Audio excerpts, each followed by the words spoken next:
Hi friends, welcome to my channel. ನಾನಿವತ್ತು ಮೇಕೆದು ಬೋಟಿ ಸಾಂಬಾರು ಮಾಡೋದು ತೋರಿಸ್ತಾ ಇದ್ದೀನಿ.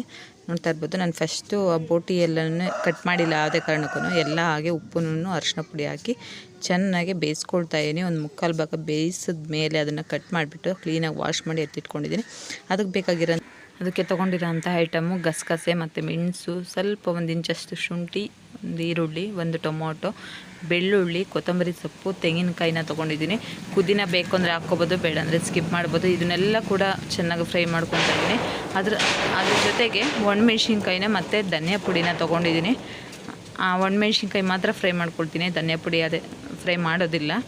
ಅದನ್ನೆಲ್ಲ ಚೆನ್ನಾಗಿ ಫ್ರೈ ಮಾಡಿಕೊಂಡು ಅದನ್ನು ಮಿಕ್ಸಿಗೆ ಅದು ಎಲ್ಲ ತಣ್ಣಗಾದ್ಮೇಲೆ ನಾನು ಮಿಕ್ಸಿಗೆ ಹಾಕ್ಕೊಳ್ತೀನಿ. ಧನಿಯಾ ಪುಡಿ ಕೂಡ ಮಿಕ್ಸ್ ಮಾಡಿಕೊಂಡು ಒಗ್ಗರಣೆ ಹಾಕ್ಕೊಳ್ಳೋದಕ್ಕೆ ಸ್ವಲ್ಪ ಕಾಳು, ಸ್ವಲ್ಪ ಚಕ್ಕೆ ಲವಂಗ ಮತ್ತು ಈರುಳ್ಳಿ, ಒಂದು ಪಲಾವ್ ಎಲೆನ ತೊಗೊಂಡಿದ್ದೀನಿ.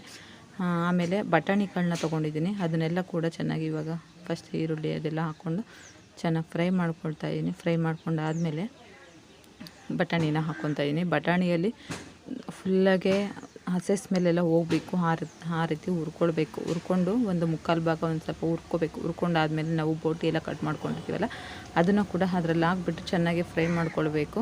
ಚೆನ್ನಾಗಿ ಫ್ರೈ ಮಾಡಿಕೊಂಡು ಅದಕ್ಕೆ ನೀರು ಎಷ್ಟು ಬೇಕು ಅಷ್ಟು ಕ್ವಾಂಟಿಟಿ ಎಲ್ಲ ಹಾಕ್ಕೊಂಡು, ಮಸಾಲೆ ಎಲ್ಲ ಹಾಕ್ಕೊಂಡು, ನೀರನ್ನು ಹಾಕ್ಕೊಂಡು ನೋಡಿಕೊಂಡು, ಉಪ್ಪು, ಸ್ವಲ್ಪ ಖಾರದ ಪುಡಿನ ಹಾಕ್ಕೊಂಡಿದ್ದೀನಿ. ಹಾಕ್ಕೊಂಡು ಚೆನ್ನಾಗೆ 1-2 ಸತಿ 3 ಸತಿ ಚೆನ್ನಾಗಿ ಕಲಿಸ್ಕೊಂಡು ಅದನ್ನು ಕ್ಲೋಸ್ ಮಾಡ್ತೀನಿ. ನಾನು ಕುಕ್ಕರ್ನ ಕ್ಲೋಸ್ ಮಾಡಾದಮೇಲೆ ಒಂದು 5ರಿಂದ 6 ವಿಷಲ್ನ ಕೂಗಿಸಿದ್ರೆ ರೆಡಿ ಆಯಿತು.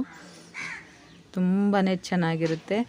ಯಾರೆಲ್ಲ ಈ ವಿಡಿಯೋನ ನೋಡಿದ್ದೀರಾ ಪ್ಲೀಸ್ ಒಂದು ಲೈಕ್ ಮಾಡಿ, ಶೇರ್ ಮಾಡಿ, ಕಮೆಂಟ್ ಮಾಡಿ, ಸಬ್ಸ್ಕ್ರೈಬ್ ಮಾಡ್ಕೊಳ್ಳೋದನ್ನು ಮರಿಬೇಡಿ. ಪ್ಲೀಸ್ ಸಬ್ಸ್ಕ್ರೈಬ್ ಮಾಡ್ಕೊಂಡು ಸಪೋರ್ಟ್ ಮಾಡಿ.